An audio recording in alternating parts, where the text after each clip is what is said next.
اعوذ باللہ من الشیطان الرجیم، بسم اللہ الرحمن الرحیم۔ ولیم فیڈر یہاں پر ایک امریکن ہے جو ابراہیم علیہ السلام کے مذہب کو نہیں سمجھ سکا۔ وہ محمد صلی اللہ علیہ وسلم پولیٹیکل حساب سے بھی جو ہے نبی نہیں ماننا چاہتا انہیں۔ اس کا کہنا ہے کہ محمد صلی اللہ علیہ وسلم اور عیسیٰ علیہ السلام، سوال یہ اٹھتا ہے ابراہیم علیہ السلام کے خط میں نہ محمد صلی اللہ علیہ وسلم ہے نہ عیسیٰ علیہ السلام ہے۔ یہ پیغمبروں کے طور پہ ہے۔ ابراہیم علیہ السلام کو یہ ان پڑھ آدمی، جاہل آدمی سمجھنا چاہیے، جو میں الٹریٹ اور اس کو جو ہے ان ایجوکیٹڈ کہوں گا۔ سب سے پہلے عیسیٰ علیہ السلام اگر سے خدا ہوتے یا بیٹے ہوتے تو انسانوں کو بائبل بنانے نہیں دیتے۔ وہ خود اپنی کتاب اپنے آتھر کے جیسا دیتے، اور محمد صلی اللہ علیہ وسلم امی ہے اور ان کو قرآن ملی اور یہ لکھ کر نہیں دیے۔ بعد میں عثمان غنی رضی اللہ عنہ نے قرآن بنایا اور اس سے پہلے پوروں کو حفظ کرنے کے لیے دیے۔ اس سے ہی معلوم ہوا کہ جی یہ خدا کی کتاب ہے، جو ہے بعد میں جا کے کتاب کی شکل بنی۔ اب میں ولیم فیڈرر کو یہ بتانا چاہتا ہوں کہ اگر سے امریکہ کے اندر چرچ ہے اور امریکہ کے اندر ہم چرچ کے اندر جا کے اذان دے کے اللہ کے سوا کوئی معبود نہیں اور سورہ مریم پڑھ رہے ہیں چرچ کے اندر، اور یہ عیسیٰ علیہ السلام اور عیسیٰ علیہ السلام کا خدا یا عیسیٰ علیہ السلام کا یہ باپ جو عیسیٰ علیہ السلام کو بیٹا سمجھ، کیا یہ نہیں سن رہا؟ یہ بات نہیں سمجھ میں آئے گی اس کو۔ دوسری بات یہ، اگر چرچ ہے تو وہ خدا یا بیٹا ہے تو امریکہ کے اندر مسجد بنانے کیسے دیتا؟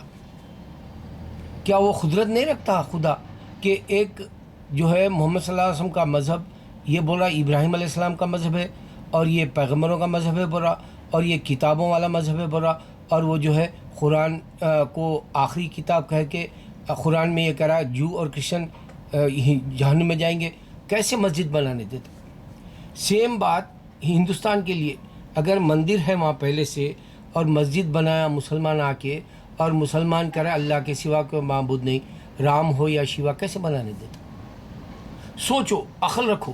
اب میں ایک ولیم کو مثال دیتا ہوں۔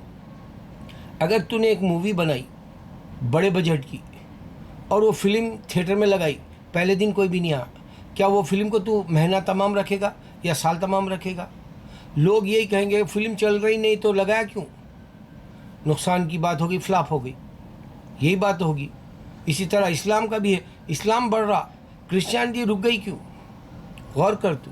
دوسری بات یہ کہ اگر تو کوئی پروفیسر ہے کسی کالج میں، سائنس کا ہے پروفیسر، اور وہاں اسٹوڈنٹس نہیں آ رہے، کیا تیرے کو وہ کالج والے رکھ کے پیسے دیں گے؟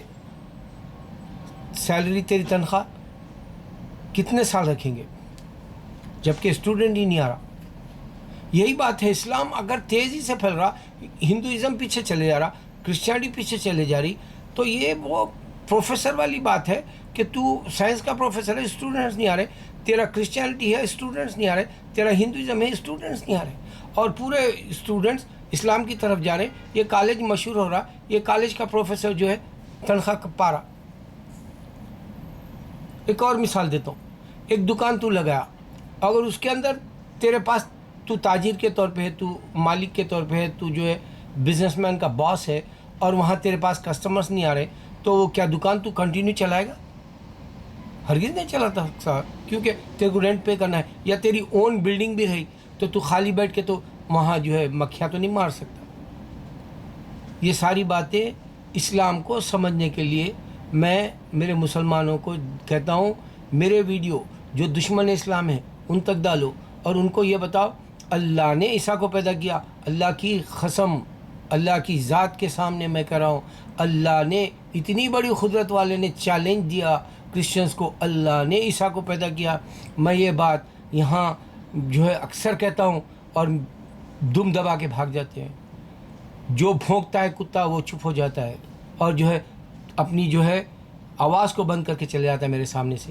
اللہ جانتا ہے، اور میں ایسے دشمنوں کو میرے ویڈیوز میں برابر یاد کروں گا، چاہے تم دین کا کام کرو یا نہ کرو، لیکن میرا جو ہے یہ پیغام ان دشمن اسلام کو چاہیے کہ محمد صلی اللہ علیہ وسلم خاتم النبی ہے. اللہ اکبر اللہ اکبر اللہ اکبر.